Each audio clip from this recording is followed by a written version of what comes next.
Hello friends, स्वागत है आप सभी का आज के फिर से इस वीडियो में। जैसा कि हम सभी जानते हैं कि अभी हम लोग कक्षा 11वीं का गणित का अध्याय 2 जिसका शीर्षक है संबंध एवं फलन, जिसे अंग्रेजी में रिलेशन एंड फंक्शन के नाम से जाना जाता है, उसे अभी हम लोग पढ़ रहे हैं। और यह अध्याय हमारा कल ही के वीडियो, इनफैक्ट इसके पहले वाले वीडियो में ही समाप्त हो जाता, जो कि हमारा भाग 21 था। लेकिन यदि आप लोगों ने भाग 21 देखा होगा तो आप यह देखे होंगे कि उसके अंत में हमने आपको कहा था कि यह वीडियो हम लोग यहीं पर ख़त्म कर रहे हैं। कहने का अर्थ है कि हमने भाग 21 को बीच में समाप्त कर दिया था।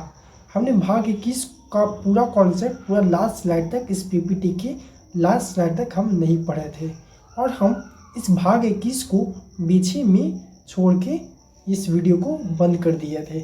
और हमने कहा था कि चूँकि हमारा समय अब समाप्त होने को, यदि आप हमारा पिछला वीडियो देखे होंगे भाग 21 का, तो आप ये जानते होंगे कि उस समय हमारा समय समाप्त हो गया था।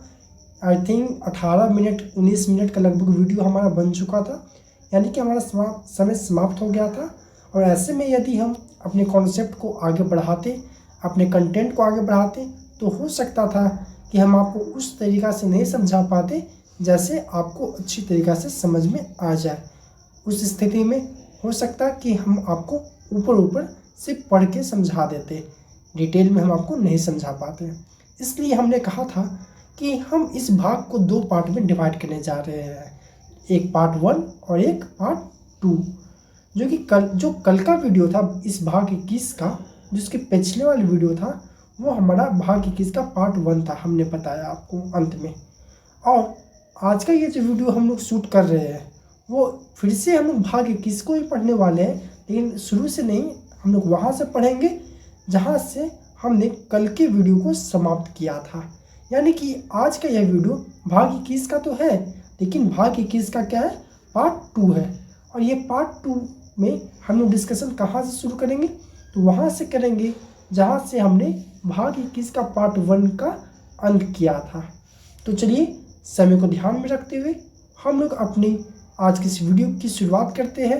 आज इसकी भाग 21 का पार्ट 2 का शुरुआत करते हैं। कहाँ से, तो जहाँ से हम लोगों ने पिछला वीडियो यानी भाग 21 का पार्ट 1 का एंड किया था।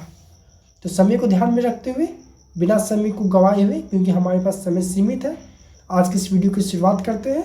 और इसके बाद, इस वीडियो के बाद यह अध्याय पूरी तरीक़ा से हमारा समाप्त हो जाएगा।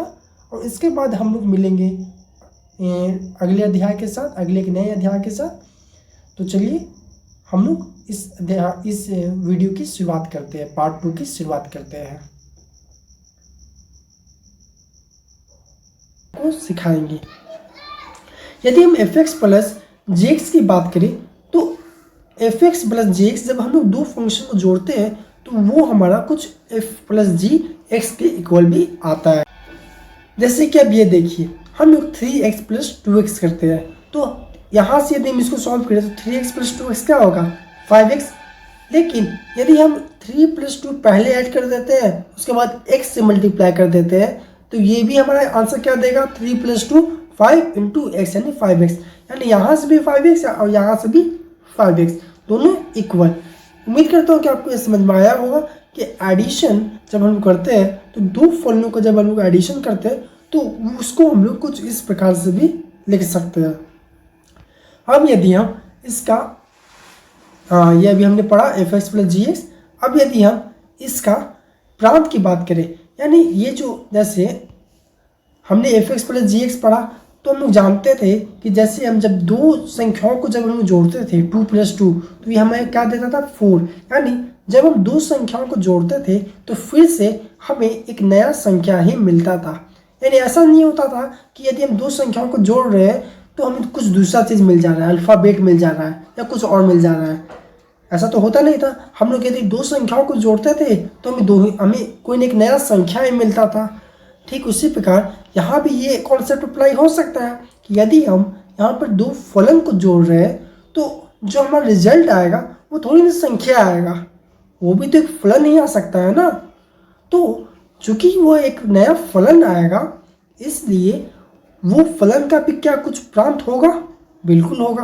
तो चलिए हम लोग उसका डिस्कशन करते हैं कि जब हम लोग दो फलन को जोड़ेंगे एफ एक्स प्लस जी एक्स, तो जो उसका रिजल्ट आएगा एफ प्लस जी इंटू एक्स, ये जो नया फलन आया उसका प्रांत क्या होगा? तो चलिए हम लोग उसको डिस्कस करने का प्रयास करते हैं।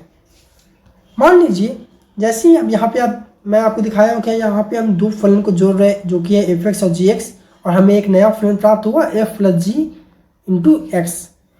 अब हमें इस फलन का प्रांत निकालना है, तो कैसे निकाल लेंगे?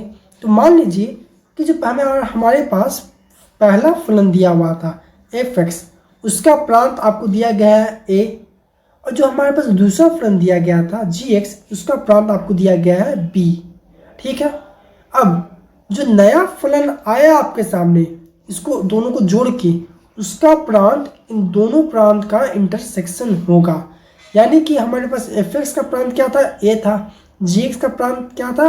बी था। तो इन दोनों एफ एक्स प्लस जी एक्स को जब हम जोड़ेंगे और जो नया फंक्शन आएगा, जो नया फलन आएगा, उसका प्रांत हमारा ए इंटरसेक्शन बी। यानी कि दोनों के प्रांत, दोनों फलनों के प्रांत में जो कॉमन टर्म रहेंगे, जो कॉमन चीज़ रहेंगे, वही क्या हो जाएगा? नया फलन का, जो वहाँ से बीज गणित से जो हमारा जो नया फलन उत्पन्न हुआ उसी का वो प्रांत हो जाएगा। तो उम्मीद करता हूँ कि आप सभी को यह समझ में आ रहा होगा। इसी प्रकार जो हमारा एफ एक्स माइनस जी एक्स है, इसको हम लोग एफ माइनस जी इंटू एक्स करते हैं, और यदि हम इसका भी प्रांत की बात करें तो इसका भी प्रांत ठीक उसी प्रकार होता है कि यदि हमारे पास एफ एक्स का प्रांत ए दिया गया है, जी एक्स का प्रांत बी दिया गया है, और यदि हम दोनों को जोड़ते हैं तो हमारे पास ए इंटरसेक्शन, यदि हम दोनों को जोड़ते हैं और जो हमारे पास जो नया फलन प्राप्त होगा तो उसका प्रांत ए इंटरसेक्शन बी होगा। उसी प्रकार यही चीज़ मल्टीप्लिकेशन यानी गुना पे भी लागू होता है। यानी हम एफ एक्स इंटू जी एक्स करें, वो किसके इक्वल होगा? तो एफ इंटू जी इंटू एक्स। और उसी प्रकार यदि हम इसका प्रांत की बात करें तो यहाँ पे भी ए इंटरसेक्शन बी, यानी पहले फलन का प्रांत और दूसरे फलन के प्रांत में जो भी कॉमन रहेगा वही नया फलन का प्रांत हमें प्राप्त होगा। उसी प्रकार यदि हम डिवीजन यानी भाग की बात करें तो F X divided by G X किसके इक्वल होता है? तो F divided by G into X. जहाँ पर आपको यहाँ पे थोड़ा सा ध्यान देना है, जहाँ पर जी एक्स जो है वो नॉट इक्वल टू जीरो होना चाहिए। जी एक्स क्या? नॉट इक्वल टू जीरो होना चाहिए, क्योंकि यदि जी एक्स यहाँ पे जीरो हो जाएगा तो ये जो फलन है वो ये जो फलन है वो एग्जिस्ट नहीं करेगा, नॉट डिफाइन हो जाएगा। जैसे कि यहाँ पे 2/0 नॉट डिफाइन होता है, और इसको हमने डिटेल में इसको आपको अच्छी तरीक़ा से इस टॉपिक को g x not equal to zero का रियल मीनिंग क्या है, इसका वास्तविक रूप से इसका मतलब क्या होता है, इसको हम लोग किस प्रकार से समझे, तो इसको हमने पिछले वीडियो में समझा था, बहुत अच्छे तरीके से समझा था। आई थिंक परिमेय फलन, जब हम लोग इसे परिमेय फलन यानी रेशनल फंक्शन जब हम लोग पढ़ रहे थे तो इससे हमने जाना था। तो यदि आपको उसको डिटेल में जानना है, डिटेल में समझना है कि यहाँ पे g x not equal to zero मतलब क्या होता है, तो आपको हमारा पिछला वीडियो देखना होगा। तो अब यदि हम इसका प्रांत की बात करें तो इसका भी प्रांत कुछ इसी प्रकार होगा, ए इंटरसेक्शन बी, यानी कि दोनों फलनों का प्रांत का इंटरसेक्शन होगा। लेकिन फिर से हमें यहाँ पे ध्यान देना है कि जी एक्स जो होता वो जो डिनोमिनेटर में जो फलन हो वो जीरो नहीं होना चाहिए। अब यहाँ पे जीरो का क्या अर्थ है इसको हम लोग इस वीडियो में नहीं जानेंगे, क्योंकि हमारे पास समय सीमित है। यदि आपको डिटेल में जानना है तो आपको पिछला वीडियो देखना होगा। आई थिंक परिमेय फलन जब हम लोग पढ़ रहे थे तो इसका डिस्कशन हमने किया था। अब एक और फलन के बारे में थोड़ा सा पढ़ लेते हैं। जैसे हम लोग जब बीजगणित की बात करते हैं तो जैसे आपने बचपन से कुछ आगे कक्षाओं में बढ़ा, जैसे 5, 6 इनफैक्ट 8, 9 में जब आप गए होंगे तो आप यह जाने होंगे कि एडिशन, मल्टीप्लिकेशन, सब्ट्रैक्शन, ये सब के अलावा भी एक और बीजगणित होता है कि जैसे यदि हमारे पास कोई संख्या दिया गया है 3, तो इसके साथ हम जब कोई भी संख्या x, y, इवन 2 कुछ भी हम लोग इसके साथ एक मल्टीप्लाई कर सकते हैं। यानी कोई भी यदि हमारे पास कोई भी एक संख्या दिया गया है तो हम इसके साथ कोई भी की एक नया टर्म उसके साथ मल्टीप्लाई कर सकते हैं, और ये के मूल्यतः कांस्टेंट ही होता है। ठीक उसी प्रकार यदि हमारे पास एक फलन दिया गया है और यदि हम उस फलन में डायरेक्ट कोई दूसरा संख्या ये मल्टीप्लाई कर देते हैं तो वो किस फॉर्म में होगा, k इंटू एफ एक्स के फॉर्म में होगा। अब यदि हम इसका प्रांत की बात करें तो इसका प्रांत क्या होगा, इसका प्रांत हमें सिर्फ और सिर्फ a होगा, जो कि a क्या है, तो a है एफ एक्स का, यानी जो हमारे पास जो फलन दिया हुआ था उसका प्रांत दिया गया है। तो हमारे पास मान लीजिए एक फलन दिया गया है एफ एक्स जिसका प्रांत a है, और यदि हम इस फलन में कोई एक नया संख्या k मल्टीप्लाई कर देते हैं तो ये जो यहाँ ध्यान दीजिए, यहाँ मैं एक फलन नहीं बोल रहा हूँ, यहाँ यदि हम कोई एक नया संख्या ही मल्टीप्लाई कर देते हैं, गुना कर देते हैं इस फलन में, तो जो नया फलन हमें उत्पन्न हो, नया फलन जो हमें मिला, जो नया हमको आंसर मिला, उसका जो प्रांत होगा वो वही फलन का प्रांत उसका प्रांत हो जाएगा, यानी a हो जाएगा। अब यहाँ पे है फिर से कुछ उदाहरण हमने आपको दिया है कि मान लीजिए कि F X equal to X square तथा G x equal to 2x + 1 है। यह एक दो वास्तविक फलन है। अब आपको कह रहा है कि यहाँ से आपको दोनों फलनों का एडिशन, सब्ट्रैक्शन, मल्टीप्लिकेशन, डिवीजन ज्ञात करना है। तो यदि हम f प्लस जी एक्स का बात करें तो हमारे पास दो फलन क्या दिए गए थे, एक्स स्क्वायर प्लस 2x + 1। दोनों को जैसे ही हम लोग ऐड करेंगे, जैसे हमारे पास एफ एक्स दिया हुआ था एक्स स्क्वायर और जे एक्स क्या दिया हुआ था 2x + 1। जैसे ही हम दोनों को ऐड करेंगे तो हमने अभी भी पढ़ा, दोनों को ऐड कर देंगे तो सिंपल ये इस तरह सा बन जाएगा। उसी तरह जैसे हम दोनों को सब्ट्रैक्ट करेंगे तो यहाँ पे माइनस हो जाएगा और यहाँ पे भी माइनस हो जाएगा।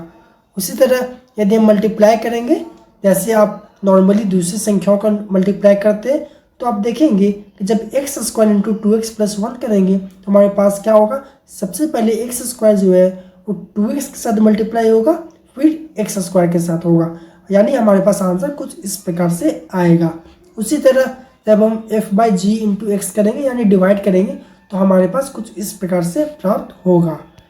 तो उम्मीद करता हूँ कि आप सभी को यह भी समझ में आया होगा। यह उदाहरण मैं आपको एक होमवर्क के रूप में देता हूँ, क्योंकि हमारे पास समय हो गया है, काफ़ी समय हमारे पास हो चुका है।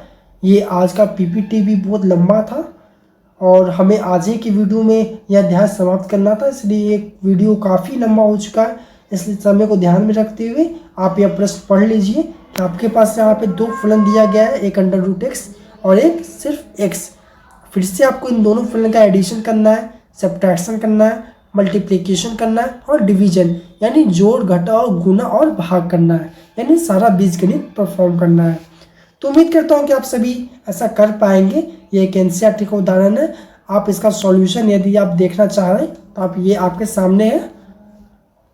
तो उम्मीद करता हूँ कि आप आज हमने जो भी आपको पढ़ाया आप सभी को समझ में आ गया होगा, और यह अध्याय भी इसी के साथ आज की वीडियो के साथ समाप्त होता है। और यदि आपको कुछ भी प्रॉब्लम हो तो आप अपने एनसीईआरटी बुक को एक बार पढ़ ले, वीडियो को दोबारा देखें ताकि आपका सभी प्रॉब्लम सॉल्व हो जाए। तो उम्मीद करता हूँ कि आप सभी को यह पूरा अध्याय अच्छी तरीक़ा से, आसान शब्दों में, बिल्कुल अच्छी तरीक़ा से समझ में आ गया होगा। तो आज के लिए इतना ही। अब हम लोग मिलते हैं अगले अध्याय के साथ जल्द ही। तो आज के लिए इतना ही, धन्यवाद।